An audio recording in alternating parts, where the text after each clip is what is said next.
क्या होगा अगर कोई इंसान एक ऐसी मशीन बना ले जो तुम्हें सिर्फ 1 घंटे के लिए ही सही मगर सीधा पास्ट में भेज दे? क्या तुम सच में अपनी पुरानी गलतियां सुधार पाओगे या फिर खुद ही उन गलतियों की सबसे बड़ी वजह बन जाओगे? इस कहानी में एक आदमी की सिर्फ एक छोटी सी गलती एक ऐसे इन्फिनाइट टाइम लूप को जन्म दे देती है जिससे निकलने का शायद कोई रास्ता ही नहीं है। तो चैनल को सब्सक्राइब करके बेल आइकन जरूर दबा दो और अब चलते हैं आज की कहानी की शुरुआत से। मूवी की शुरुआत होती है स्पेन के एक शांत सुने सुनसान से कंट्री साइड इलाके से, जहां हेक्टर नाम का एक मिडिल एज्ड आदमी अपनी वाइफ क्लारा के साथ अपने नए घर में शिफ्ट हुआ है। हेक्टर कोई साइंटिस्ट नहीं है, कोई हीरो नहीं, बस एक बिल्कुल ऑर्डिनरी इंसान है जिसने अभी अभी एक बड़ा सा घर खरीदा है और सोचा है कि जिंदगी के बाकी साल यहीं आराम से गुजार देगा। वो और क्लारा फिलहाल बहुत खुश हैं। नया घर है, नई शुरुआत है और उस दिन दोनों मिलकर अपने घर का सामान सेट करने में लगे हुए हैं। इसी बीच हेक्टर के घर पर एक अजीब सी फोन कॉल आती है। वो फोन उठाता है लेकिन दूसरी तरफ कोई आवाज ही नहीं आती और कुछ सेकंड बाद कॉल अपने आप कट जाती है। हेक्टर को ये थोड़ा अजीब जरूर लगता है क्योंकि उनके नए घर का नंबर प्रैक्टिकली किसी के पास नहीं था, लेकिन वो दोनों इस बात को ज्यादा सीरियसली नहीं लेते। कुछ देर बाद हेक्टर और क्लारा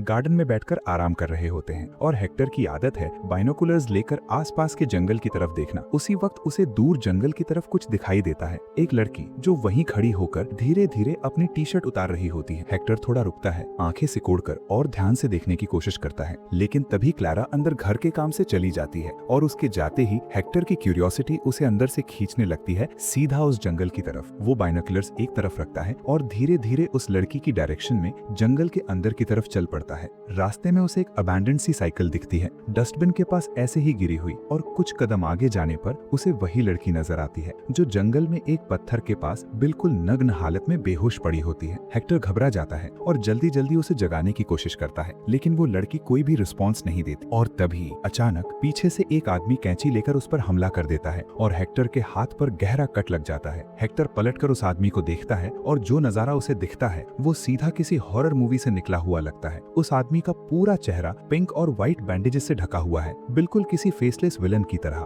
जान बचाने के लिए हेक्टर उस बैंडेज्ड आदमी से जितनी तेज हो सके भागने लगता है। बीच में वो एक बार्ब्ड वायर फेंस पार करता है और आगे जाकर एक मिस्टीरियस सी बिल्डिंग की खिड़की का कांच तोड़कर अंदर घुस जाता है। अंदर पहुंचते ही वो खुद को एक अजीब सी लेबोरेटरी में पाता है। वहां उसे एक वॉकी टॉकी मिलती है। वो उसे ऑन करता है तो दूसरी तरफ से एक जवान साइंटिस्ट की आवाज सुनाई देती। साइंटिस्ट उसे काम रहने को कहता है, बताता है कि पूरी बिल्डिंग में कैमरास लगे हुए हैं और वो इस समय उस बैंडेज्ड आदमी की हर मूवमेंट ट्रैक कर रहा है और ये भी कि वो खुद थोड़ी ही देर में वहीं पहुंचने वाला है। हेक्टर घबराकर उसे बताता है कि एक पागल आदमी उस पर हमला कर रहा है और साइंटिस्ट लगातार वॉकी टॉकी पर उसे गाइड करता रहता है। तभी साइंटिस्ट अचानक अलर्ट होकर कहता है कि वो आदमी बिल्डिंग के अंदर घुस आया है, तुम अभी तुरंत दूसरे कमरे में चले जाओ। हेक्टर भागता हुआ दूसरे रूम में पहुंचता है और वहां उसे एक बड़ी सी टैंक जैसी अजीब सी मशीन दिखाई देती है जो ऊपर से ढक्कन वाली है और जिसके अंदर कोई लिक्विड भरा हुआ है। साइंटिस्ट उसे कहता है कि बिना टाइम वेस्ट किए उस मशीन के अंदर चले जाओ। हेक्टर पहले तो मना करता है, डरता है, लेकिन जैसे ही वो खिड़की से देखता है कि वही बैंडेज्ड आदमी उसे घूरते हुए पास आ चुका है, उसके पास अब इस मशीन में कूदने के अलावा और कोई ऑप्शन नहीं बचता। वो टैंक के अंदर चला जाता है। साइंटिस्ट ऊपर से ढक्कन बंद कर देता है। एक ही सेकंड में मशीन दोबारा खुलती है। हेक्टर बाहर निकलता है, लेकिन अब बाहर गुप्पित अंधेरा नहीं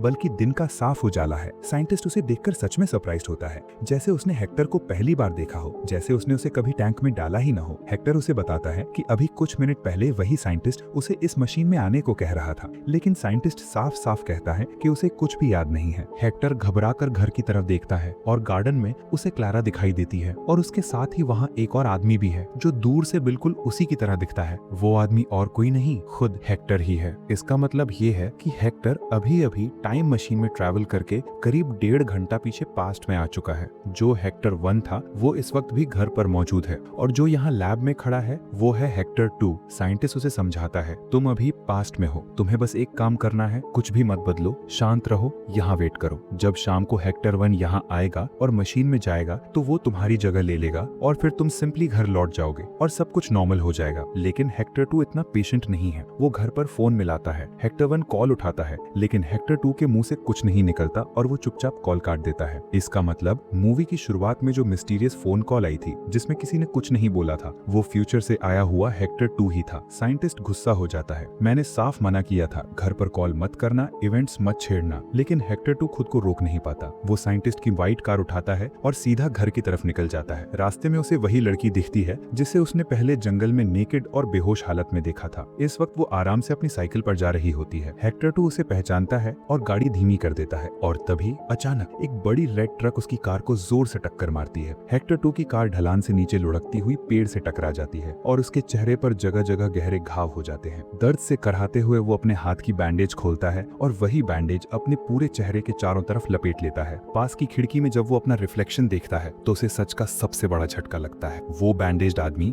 जिससे हेक्टर 1 जंगल से भाग रहा था वो कोई और नहीं, खुद हेक्टर 2 ही था, बस एक अलग टाइमलाइन। उसी वक्त वो लड़की जिसका नाम चिका है स्लोप से नीचे उतरकर ये देखने आती है कि कार में कौन था और उसकी हालत कैसी है। वो बहुत काइंड और इनोसेंट लड़की है जिसे इस पूरे खेल का कोई अंदाजा नहीं है, वो बस हेल्प करने आई है। वो अपनी सिजर्स निकालकर हेक्टर 2 की बैंडेज ठीक करने लगती है और तभी हेक्टर 2 के दिमाग में एक बेहद डार्क और डेंजरस प्लान बनना शुरू हो जाता है। हेक्टर 2 को अब समझ आ जाता है कि उसे सारे इवेंट्स बिल्कुल वैसे ही दोबारा क्रिएट करने हैं जैसे उसने हेक्टर 1 के रूप में दिखे थे, ताकि हेक्टर 1 डर कर एग्जैक्ट उसी रास्ते से होते हुए लैब तक पहुंचे, मशीन में जाए और टाइमलाइन अपने ओरिजिनल ट्रैक पर बनी रहे। इसीलिए वो चुपचाप उस लड़की की सिजर्स अपनी पॉकेट में रख लेता है, कोट पहनता है और उसे डरा धमकाकर जंगल की तरफ ले जाता है। लड़की घबराई हुई है, उसे समझ नहीं आ रहा कि ये आदमी उसके साथ क्या करने वाला है, लेकिन हेक्टर 2 उसे उसी स्पॉट पर खड़ा कर देता है जहां से थोड़ी देर पहले हेक्टर 1 बाइनोक्यूलर से उसे देख रहा था। वो उसे धमकाकर अपनी टी शर्ट उतारने पर मजबूर करता है ताकि ऊपर गार्डन से हेक्टर 1 को वही एग्जैक्ट सीन दिखे जैसे पहले दिखा था। इधर गार्डन में बैठा हेक्टर 1 बाइनोक्यूलर से उस लड़की को देखता है और क्यूरियोसिटी में वो भी उठकर उसी जंगल की तरफ चल पड़ता है, बिल्कुल पहले की तरह। उधर लड़की मौका मिलते ही हेक्टर 2 से भागने की कोशिश करती है। हेक्टर 2 के पीछे भागता है और भागते भागते वो एक ढलान से नीचे गिर जाती है और बेहोश हो जाती है। हेक्टर 2 उसे उठाकर वापस उसी पत्थर के पास ले जाता है, उसके कपड़े उतार देता है और उसे ठीक वैसे ही वहां छोड़ देता है जैसे हेक्टर 1 ने उसे पहली बार देखा था। और जैसे ही हेक्टर 1 उस बेहोश लड़की के पास पहुंचता है, हेक्टर 2 पीछे से अचानक उसी सीजर से उस पर हमला कर देता है और हेक्टर 1 जान बचाकर भागता है सीधा उस लेबोरेटरी की डायरेक्शन में। प्लान पूरी तरह से काम कर जाता है। हेक्टर 1 डरा हुआ लैब पहुंच जाता है, साइंटिस्ट से मिलता है और टाइम मशीन में घुसकर खुद हेक्टर 2 बन जाता है। यानी अब ये लूप ऑफिशियली बन चुकी है। अगर यहाँ तक स्टोरी ने तुम्हें एंगेज किया है तो वीडियो को लाइक करो, चैनल को सब्सक्राइब करो और ऐसी ही माइंड बेंडिंग स्टोरीज के लिए जुड़े रहो। लेकिन उधर टाइमलाइन में हेक्टर 2 अपने घर की तरफ बढ़ता है। वो जैसे ही अंदर घुसता है, अचानक छत से किसी औरत के हाथ से एक भारी टेबल उस पर गिरते गिरते बचता है। वो भागता हुआ ऊपर रूफ की तरफ जाता है और बालकनी से नीचे क्लैरा को आवाज लगाता है कि वो मेन डोर खोल दे। लेकिन छत पर जो औरत खड़ी है वो इतनी डर जाती है कि घबराहट में पीछे हटते हटते सीधे छत के किनारे से नीचे गिर जाती है और वहीं उसकी मौत हो जाती है। ये सब देखकर हेक्टर 2 अंदर से पूरी तरह टूट जाता है। उसे यकीन हो जाता है कि उसकी वाइफ क्लैरा मर चुकी है। गिल्ट और दुख में डूबा हुआ वो वॉकी टॉकी ऑन करता है, साइंटिस्ट से बात करता है और कहता है कि मुझे एक बार और पास्ट में जाना होगा, सिर्फ क्लैरा को बचाने के लिए। साइंटिस्ट साफ साफ मना करता है, ये पॉसिबल नहीं है, ऑलरेडी 2 हेक्टर एग्जिस्ट कर रहे हैं। वो बताता है कि उसने टाइम मशीन की बैटरी तक निकालकर दूर फेंक दी थी, बस इसलिए कि हेक्टर 2 को दोबारा जाने से रोका जा सके। लेकिन हेक्टर 2 गुस्से में साइंटिस्ट पर हमला कर देता है। तुम्हें पहले से सब कैसे पता था? किसने बताया तुम्हें? तब साइंटिस्ट सच बताता है, हेक्टर 3 ने। मतलब एक तीसरा हेक्टर भी है जो इन दोनों से पहले ही टाइम ट्रेवल कर चुका है और जिसने साइंटिस्ट को वार्न किया था कि किसी भी हालत में हेक्टर 2 को दोबारा पास्ट में मत जाने देना। ये सुनकर हेक्टर 2 समझ जाता है अगर वो टाइम मशीन में एक बार और जाएगा तो वही तीसरा हेक्टर बन जाएगा। मशीन को दोबारा एक्टिवेट करता है और फिर से टैंक के अंदर चला जाता है। इस बार वो निकलता है हेक्टर 3 के रूप में। हेक्टर 3 जो तीनों वर्जन्स में सबसे ज्यादा एक्सपीरियंस्ड और सबसे ज्यादा डेंजरस है,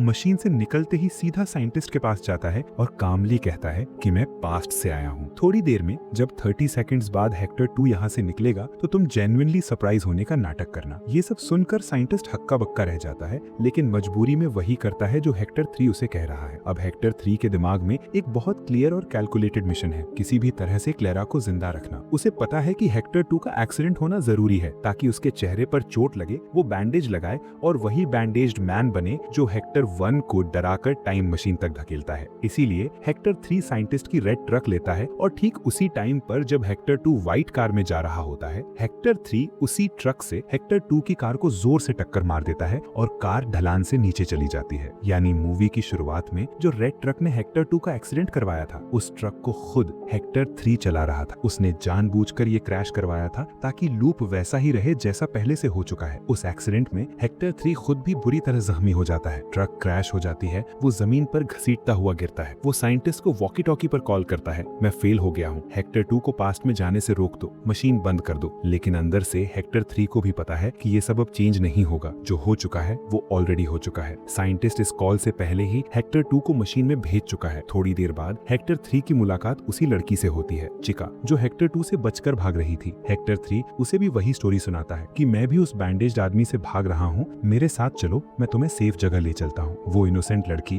उस पर विश्वास कर लेती है क्योंकि उसे इस पूरे टाइम ट्रैवल वाले खेल के बारे में कुछ भी नहीं पता। रात होने तक हेक्टर 3 उस लड़की को अपने घर ले आता है। बेसमेंट की तरफ नीचे जाने पर उसे वहाँ क्लेरा मिलती है, जो ऑलरेडी डरी हुई है और जिसने पुलिस को कॉल भी कर दिया था। हेक्टर 3 क्लेरा को एक कमरे में छुपा देता है और उसे समझाता है, जो भी हो, कोई आवाज सुनाई दे, कुछ भी हो जाए, तुम इस कमरे से बाहर मत निकलना, मैं सब संभाल लूंगा, मैं तुम्हें बचाने आया हूँ। फिर हेक्टर 3 वापस उस लड़की के पास लौटता है। वो उसकी पोनी टेल काट देता है ताकि उसके बाल पीछे से क्लेरा जैसे दिखें। इसके बाद वो उसे क्लेरा का वही लाल कोट पहना देता है और उसे कहता है कि वो ऊपर छत पर चली जाए। लड़की डरी हुई है, कंफ्यूज्ड है, लेकिन वो छत की तरफ चल पड़ती है। उधर टाइमलाइन के हिसाब से हेक्टर 2 घर में घुसता है। उसे यकीन है कि छत पर खड़ी औरत उसकी वाइफ क्लेरा है। वो उसे रोकना चाहता है, उससे बहस करता है, उसका हाथ पकड़ता है और घबराहट में वो लड़की छटपटाती है, बैलेंस खो देती है और छत से नीचे गिरकर मर जाती है। मतलब हेक्टर 2 जिसे अपनी वाइफ क्लेरा समझ रहा था, वो एक्चुअली कभी क्लेरा थी ही नहीं।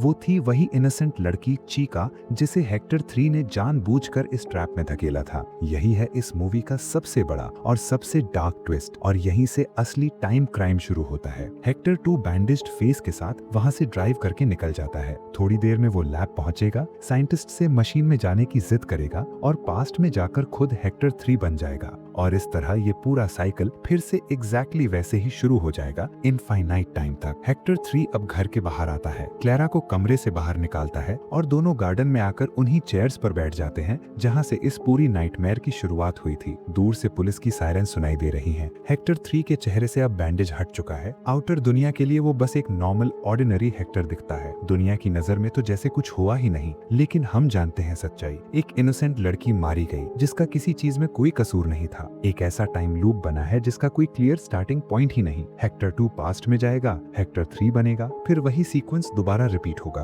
और ये चेन थ्योरेटिकली इनफाइनाइट चल सकती है क्योंकि टाइम ट्रैवल कोई जादुई सोल्यूशन नहीं। ये एक ऐसा जाल है जिसमें एक बार फंस गए तो बाहर निकलने का प्रैक्टिकली कोई रास्ता नहीं बचता। और शायद यही इस मूवी का सबसे डरावना मैसेज है। कभी कभी हम अपने किसी अपने को बचाने के लिए इतनी दूर तक चले जाते हैं कि अनजाने में किसी और की पूरी जिंदगी तबाह कर देते हैं। मुझे पता है कि ये मूवी कॉन्सेप्चुअली काफी कॉम्प्लिकेटेड है, लेकिन मैंने पूरी कोशिश की है कि इसे सिंपल और क्लियर तरीके से तुम्हें समझा सकूं। अगर तुम्हें फिल्मी गुरु पर ऐसी ही साई-फाई, थ्रिलर और माइंड बेंडिंग मूवी एक्सप्लेनेशन सुनना पसंद आता है तो अभी चैनल को सब्सक्राइब कर दो, वीडियो को लाइक करो, कमेंट में जरूर बताओ कि अगली कौन सी कहानी देखना चाहते हो और इस वीडियो को उन दोस्तों के साथ शेयर करो जो टाइम ट्रैवल वाली कहानियों के दीवाने हैं, क्योंकि कुछ कहानियां सच में कभी खत्म नहीं होती, वो बस चुपचाप कहीं ना कहीं फिर से शुरू हो जाती हैं। चलिए दोस्तों, मिलते हैं अगली वीडियो में।